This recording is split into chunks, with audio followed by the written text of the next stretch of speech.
తెలంగాణ ప్రభుత్వం కీలక ఉత్తర్వులు. రాజ్ భవన్ పేరు మార్పుకు గ్రీన్ సిగ్నల్ ఇచ్చిన రాష్ట్ర ప్రభుత్వం.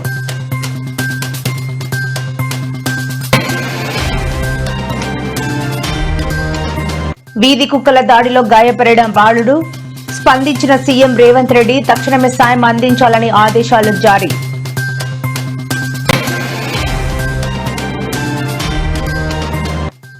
తెలంగాణ రైజింగ్ సదస్సుకు రండి, ప్రధాని మోడీని ఆహ్వానించిన సీఎం రేవంత్ రెడ్డి.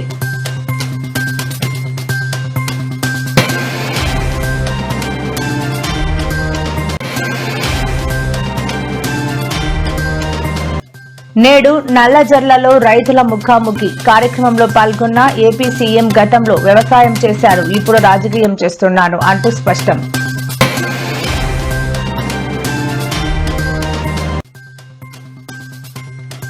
పవన్ డిప్యూటీ సీఎంగా పనికిరాడు అంటూ సంచలన వ్యాఖ్యలు చేసిన సిపిఐ నేత నారాయణ.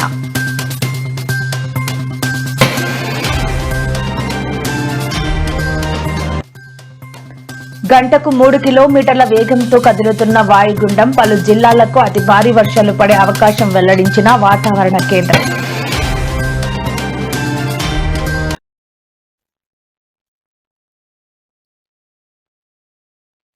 తెలంగాణ రాష్ట్ర ప్రభుత్వం కీలక ఉత్తర్వులు జారీ చేసింది. తెలంగాణ రాజ్ భవన్ పేరును లోక్ భవన్ గా మారుస్తూ రాష్ట్ర ప్రభుత్వం నోటిఫికేషన్ జారీ చేసింది. అన్ని రాజ్ భవన్లను లోక్ భవన్ గా మార్చాలని కేంద్ర ప్రభుత్వం సూచించింది. ఈ నేపథ్యంలో రాష్ట్ర ప్రభుత్వం అందుకు అనుగుణంగా ఉత్తర్వులు జారీ చేసింది. వలసవాద వాసనలను తుడిచిపెట్టే ఉద్దేశంతో భాగంగా రాజ్ భవన్, రాజ్ నివాసుల పేర్లను లోక్ భవన్, లోక్ నివాసులుగా మార్చే అంశాన్ని పరిశీలించాలని గవర్నర్లు, లెఫ్టినెంట్ గవర్నర్లకు సూచిస్తూ కేంద్ర హోం మంత్రిత్వ శాఖ లేఖ రాసింది. అందుకు అనుగుణంగా పశ్చిమ బెంగాల్, తమిళనాడు, గుజరాత్, అసోం, కేరళ, త్రిపుర, ఒడిశా తదితర రాష్ట్రాలు ఉత్తర్వులు జారీ చేశాయి.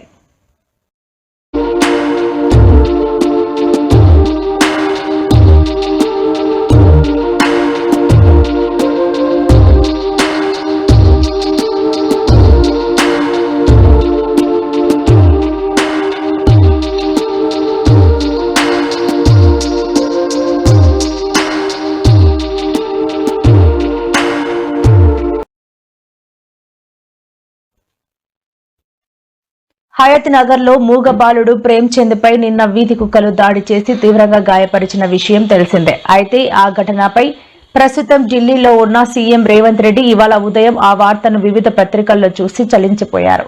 బాలుడి పరిస్థితిపై తీవ్ర ఆవేదన వ్యక్తం చేస్తూ సీఎంఓ అధికారులకు సూచనలు, సంచలన ఆదేశాలు జారీ చేశారు. గాయపడిన బాలుడికి మెరుగైన వైద్యం, తక్షణ సాయం వెంటనే అందజేయాలని సూచించారు.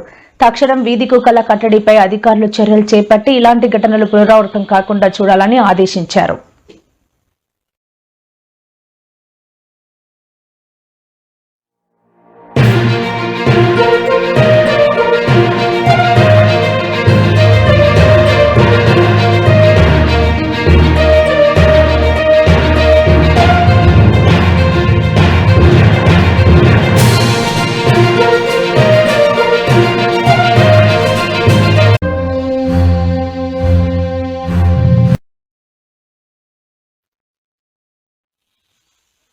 ముఖ్యమంత్రి రేవంత్ రెడ్డి ప్రధాని నరేంద్ర మోడీతో భేటీ అయ్యారు. ఇవాళ డిప్యూటీ సీఎం బట్టి విక్రమార్కతో పాటు పార్లమెంటు భవనంలో పీఎంను కలిసి తెలంగాణ రైజింగ్ గ్లోబల్ సమ్మిట్ కు రావాల్సిందిగా ఆహ్వానించారు.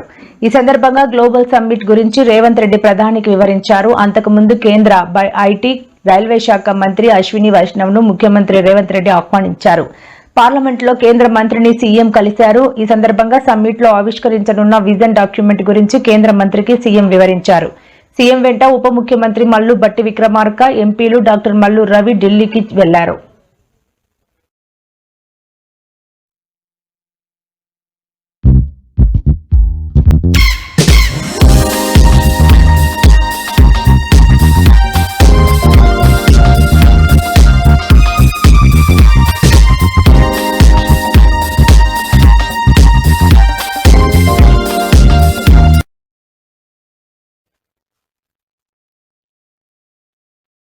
మలిదశ తెలంగాణ ఉద్యమంలో అసువులు బాసిన అమరుడు శ్రీ కాంతాచారి వర్ధంతి సందర్భంగా ఇవాళ ఎల్బీ నగర్ చౌరస్తాలో శ్రీ కాంతాచారి విగ్రహానికి కవిత పూలమాల వేసి నివాళి అర్పించారు. ఈ సందర్భంగా మాట్లాడిన కవిత, కాంగ్రెస్ రాజీవ్, ఇందిరా, మన్మోహన్ సింగ్ పేర్లను మాత్రం ప్రభుత్వ పథకాలకు పెడుతోందని, కానీ శ్రీ కాంతాచారి పేరు ఒక్క పథకానికి కూడా పెట్టలేదని విమర్శించారు.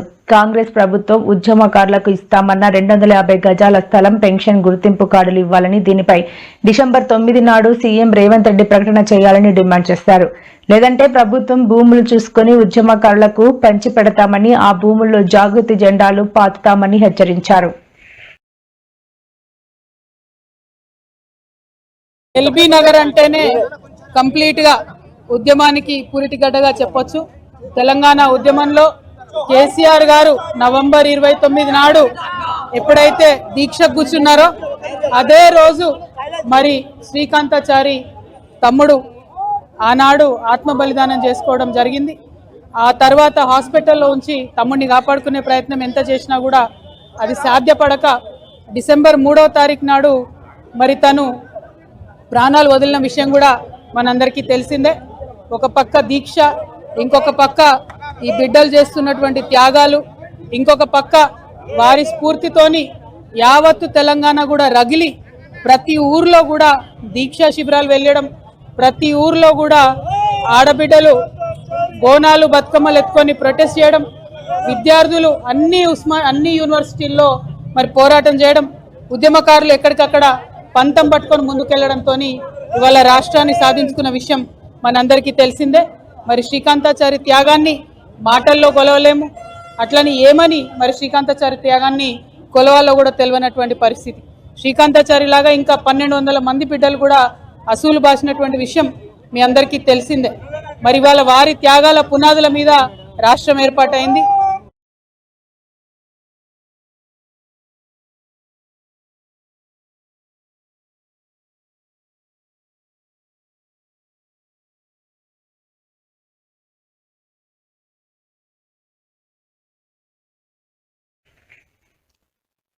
హిందూ దేవుళ్లపై ముఖ్యమంత్రి రేవంత్ రెడ్డి వివాదాస్పద వ్యాఖ్యలు రాష్ట్రంలో దుమారం రేపుతున్నాయి. నిన్న గాంధీ భవన్ లో నిర్వహించిన పీసీసీ కార్యవర్గ సమావేశంలో ఆయన మాట్లాడుతూ హిందువులకు 3 కోట్ల మంది దేవుళ్లు ఉన్నారని ప్రశ్నించారు. మనకు దేవుడిపైనే అభిప్రాయం లేదని వ్యాఖ్యానించారు. అయితే ఈ వ్యాఖ్యలను రాష్ట్ర బీజేపీ నేతలతో పాటు పలు హిందూ సంఘాలు తీవ్రంగా ఖండించాయి. ఈ నేపథ్యంలోనే రేవంత్ వ్యాఖ్యలకు నిరసనగా యువ మోర్చా ఆందోళనకు పిలుపునిచ్చింది.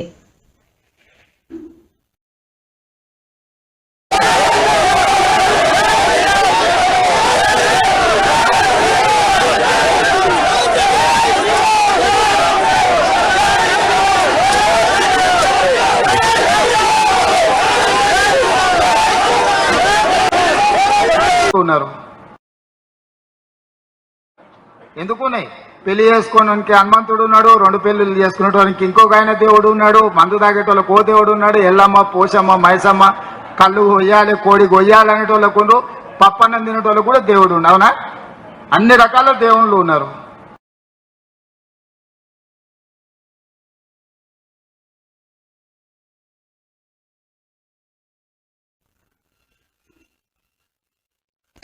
గతంలో తాను వ్యవసాయం చేసేవాడినని, ప్రస్తుతం రాజకీయం చేస్తున్నానని ముఖ్యమంత్రి చంద్రబాబు నాయుడు అన్నారు. నల్లజర్లలో రైతుల ముఖాముఖి కార్యక్రమంలో ముఖ్యమంత్రి మాట్లాడారు. పామాయిల్ తో ఏడాదికి 4 పంటలు తీయొచ్చని ముఖ్యమంత్రి అన్నారు. గతంలో తాను కూడా వ్యవసాయం చేసేవాడినని, ప్రస్తుతం రాజకీయం చేస్తున్నానని సీఎం చమత్కరించారు. పామాయిల్ పంటను ఎన్టీఆర్ హయాంలో పరిచయం చేయడం జరిగిందని పేర్కొన్నారు. ఒకప్పుడు నేను HIV ఎయిడ్స్ మాట్లాడా, మీకు జ్ఞాపకం ఉంటుంది. ఈ నేషనల్ హైవేలో ఇక్కడ డ్రైవర్స్ తెల్లవారితో నిద్రలేస్తే మనకందరికి కండమ్స్ కనపడేటివి. అది ఎంత ప్రమాదంగా తయారైందంటే 30 ఏళ్లకు మునుపు ఎక్కడ చూసినా హైయెస్ట్ ఎయిడ్స్ ఆంధ్రప్రదేశ్లో ఉండేది. ఫస్ట్ టైం నేను మాట్లాడాను, ఆ రోజు చెప్పా మీ అందరికీ, బ్రేక్ సైలెన్స్, నిశ్శబ్దాన్ని విడనాడండి, టాక్ అబౌట్ ఎయిడ్స్, మీ పిల్లలతో కూడా చెప్పండి, లేకపోతే ఈ జాతి మిగలదని చెప్పా. అసెంబ్లీలో నాకు ఇప్పుడు కూడా జ్ఞాపకం, అసెంబ్లీ మొత్తం డెకరేట్ చేశా ఈ కండములు పెట్టి, ఎందుకంటే అవేర్నెస్ రావడానికి. ఈ రోజు నేను గర్వంగా చెప్పగలుగుతున్నా, ఆ రోజు చేసిన పని ఈ రోజు చాలా వరకు కంట్రోల్. ఇంత ఆదాయం ఇంత అప్పు చేయొచ్చు, దానికంటే ఎక్కువ చేయడానికి వీలు లేదు. అయితే ఈ రోజు నేను చెప్పిన మాట ఆ రోజు ఈ రోజు నిలబెట్టుకున్నాం. సంక్షేమ కార్యక్రమాలన్నీ కూడా ఈ రోజు మీలో ఇంత సాటిస్ఫాక్షన్ ఉందంటే, మీరు ఇంత ఆనందంగా ఉన్నారంటే మొన్న అన్నదాత సుఖీభవ మీ అకౌంట్ లో పడింది కాబట్టి ఈ రోజు మీలో హుషారు పెరిగింది.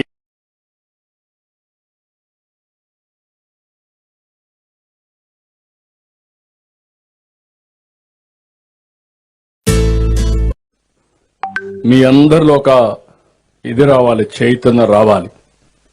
ప్రకృతి సేద్యం ఎప్పటికైనా ఇదే మార్గం. నేను అసే అన్ని లేదు, అది స్పష్టమైన ఆదేశాలు ఇచ్చి అడ్మినిస్ట్రేషన్ పరిగెత్తిస్తున్నాం. పవన్ డిప్యూటీ సీఎం గా పనికిరాడని సిపిఐ నేత నారాయణ సంచలన వ్యాఖ్యలు చేశారు. ఇవాళ ఆయన మీడియాతో మాట్లాడుతూ కోనసీమ జిల్లా పర్యటన సందర్భంగా పవన్ కళ్యాణ్ చేసిన వ్యాఖ్యలు రెండు రాష్ట్రాల మధ్య చిచ్చు పెట్టేలా ఉన్నాయని తెలిపారు. పవన్ ను వెంటనే కేబినెట్ నుంచి బహిష్కరించాలని లేదా బర్తరఫ్ చేయాలని డిమాండ్ చేశారు. పవన్ రాజకీయాలు వదిలేసి సనాతన ధర్మాన్ని ప్రచారం చేసుకుంటే మంచిదని తెలిపారు. ఇప్పుడే చూశాను అఖండ 2కి ఆంధ్రప్రదేశ్ ముఖ్యమంత్రి పవన్ కళ్యాణ్ గారిని బర్తరఫ్ చేయవలసిందిగా కోరుతున్నాను. వారి వల్ల తెలుగు ప్రజల ఐక్యత చెడిపోయే ప్రమాదం ఉంది. ఒకవైపున తెలుగు ప్రజానీకం భౌగోళికంగా విడిపోయారు తప్ప శారీరకంగా కానీ శత్రుత్వం కానీ లేదు. రేవంత్ రెడ్డి ముఖ్యమంత్రిగా ఉంటూ వాళ్ళ కూతుర్ని భీమవరంలో ఇచ్చాడు ఆంధ్రప్రదేశ్కి. అంటే లేవు కదా. ఆయన గతం చేగివేరా డ్రెస్ వేసుకుని తిరిగాడు, విప్లవాది అనుకున్నాడు, మంచిది. ఆ నుంచి మారాడు. మరి ఇప్పుడు సావర్కర్ శిష్యుగా మారాడు. సనాతన ధర్మం పూజిస్తా ఉన్నాడు. పూజించుకునేయండి.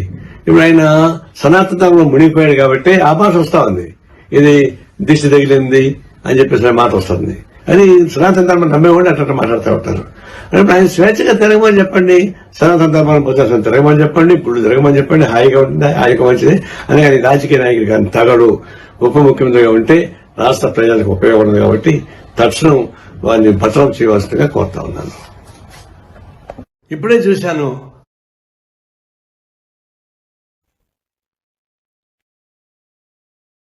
నైరుతి బంగాళాఖాతంలో ఉన్న వాయుగుండం మంగళవారం సాయంత్రం నుంచి ఉత్తర తమిళనాడు, పుదుచ్చేరి, దక్షిణ ఆంధ్రప్రదేశ్ తీరాల మీదుగా గంటకు 3 కిలోమీటర్ల వేగంతో కదులుతున్నట్లు అమరావతి వాతావరణ కేంద్రం అధికారులు వెల్లడించారు.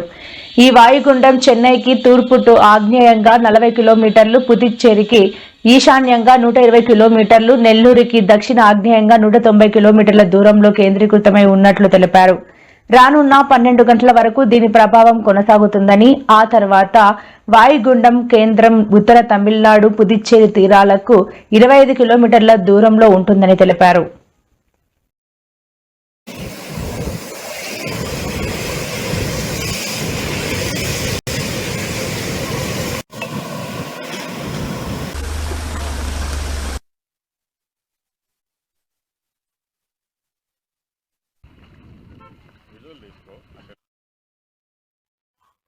దమ్ముంటే తమ అకౌంట్ కాపీలు చూపించాలని మంత్రి లోకేష్ డిప్యూటీ సీఎం పవన్ కళ్యాణ్ మాజీ మంత్రి పెర్ని నాని సవాల్ విసిరారు. వైఎస్సార్ కాంగ్రెస్ పార్టీ అధ్యక్షుడు వైఎస్ జగన్ పర్యటన, ఫ్లైట్ ఖర్చులపై కూటమి నేతలు చేస్తున్న విమర్శలు ఆయన స్ట్రాంగ్ కౌంటర్ ఇచ్చారు. మంత్రి లోకేష్ డిప్యూటీ సీఎం పవన్ కళ్యాణ్ విమానాల్లో తిరిగేందుకు వారానికి 20 లక్షలు అవుతోందని పెర్ని నాని ఆరోపించారు. ఆ డబ్బులు ఎవరు కడుతున్నారో చెప్పాలని డిమాండ్ చేశారు. ప్రజల సొమ్ము ఖర్చు చేయకుండా లోకేష్ పవన్ కళ్యాణ్ తిరుగుతున్నారని అంటున్నారని, ఇన్నిసార్లు తమర్ని తిప్పుతోంది ఎవరో చెప్పాలన్నారు. లోకేష్ పవన్ తిరిగితే విమానాల ఖర్చు ఎవరు పెడుతున్నారో బయట పెట్టాలన్నారు.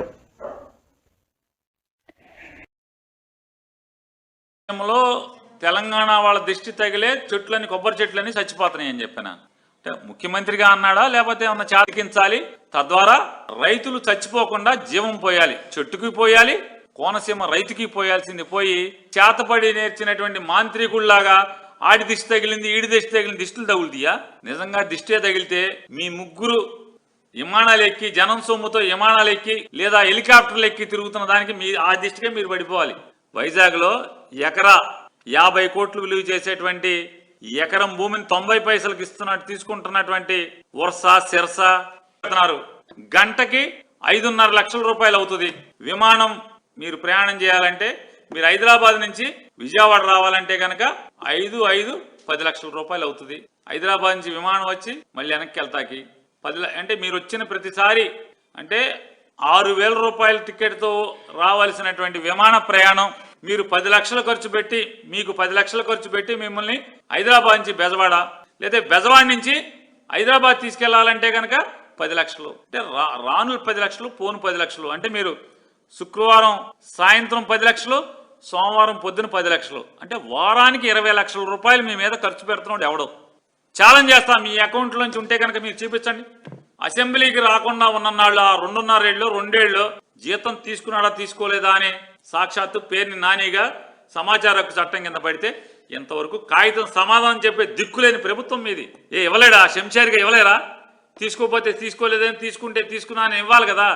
మరి వైఎస్ఆర్ కాంగ్రెస్ పార్టీ 10 మంది సభ్యుల్ని మీ ఇష్టం వచ్చినట్టు మాట్లాడుతున్నారు కదా. జీతాలు తీసుకుంటున్నారు, ఎమ్మెల్యే హోదా అనిపిస్తున్నారని. నువ్వు అనిపించలేదా నారా చంద్రబాబు నాయుడు అని అడుగుతున్నాను. మీరు సంపాదించుకుంటాకి దోచుకున్నది దుబాయ్లో దాచుకుంటాకి యూరోప్లో దాచుకుంటాకే మీ సమయాన్ని వాడుతున్నారనేది మనకు అర్థమవుతుంది కదా. సినిమాలకు జీఎస్టీ కట్టరు, కొనుక్కున్న వాళ్ళేమో వికారులు అయిపోయి పాపర్లు అయిపోయిన పరిస్థితి. దానికి నువ్వు సినిమాటోగ్రఫీ మంత్రి ఒకడు వచ్చి ఆపాలండి. మళ్ళీ ఇవన్నీ వేస్ట్ మాటలు ఎందుకు ఇదంతా? నువ్వేది మాట్లాడినా జగన్మోహన్ రెడ్డి గారు ప్రజలకి మేలు చేశాడు 5 సంవత్సరాలు. మీ విష ప్రచారం వలన మీ తప్పుడు మాటల వలన దుర్మార్గమైనటువంటి అసత్య ప్రచారం వలన విషం చెమ్మటం వలన ప్రజలు ఆ రోజున జగన్మోహన్ రెడ్డి గారి యొక్క మంచిని గుర్తించలేకపోయారు. 6 మాసాలు తిరిగేప్పటికి మీరెన్ని పాపాలు చేశారు, ఎంత విషం చిమ్మారో ప్రజలు గమనించారు. కాబట్టే ఇవాళ మన కళ్ళకి గంతలు కట్టి విషం చిమ్మి ఒక మంచోడిని మనకి ముఖ్యమంత్రిగా కానివ్వకుండా చేశారనేది ప్రజలు ఫీల్ అవుతున్నారు. ఖచ్చితంగా ప్రజలు చంద్రబాబు నాయుడు, పవన్ కళ్యాణ్, లోకేష్, మోడీ అందరూ కలిసి వచ్చినా కూడా జనం గుండెల్లో జగన్ పట్ల ఉన్నటువంటి ప్రేమని తగ్గించడం వీళ్ళ తరం కాదనేది ఆయన గుర్తించే రోజు త్వరలోనే వస్తుంది, కంగారు లేదు. ఆర్టీసీ బస్సులో సీటు విషయంలో తలెత్తిన వివాదం 2 మహిళల మధ్య ఘర్షణకు దారితీసింది. ఈ ఘటనలో ఓ మహిళ స్పృహ కోల్పోవడంతో కలకలం రేగింది. తుంగభద్ర నుంచి కొసగి మీదుగా ఆదోని వెళ్తున్న AP 0121 నెంబర్ గల ఆర్టీసీ బస్సులో ఈ సంఘటన జరిగింది. కొసగి బస్సు స్టాండ్ లో బస్సు ఆగిన సమయంలో సీటు విషయంలో అగసనూరు గ్రామానికి చెందిన మహిళలకు కొసిగి గ్రామానికి చెందిన మరో మహిళకు మధ్య వాగ్వాదం మొదలైంది. మాటామాట పెరిగి అది కాస్త తీవ్రమై ఇద్దరు జుట్టు పట్టుకుని గొడవపడి ఒకరినొకరు కొట్టుకున్నారు. ఈ ఘర్షణలో తీవ్ర గాయాల పాలైన అగసనూరు గ్రామానికి చెందిన మహిళ బస్సులోనే స్పృహ కోల్పోయింది.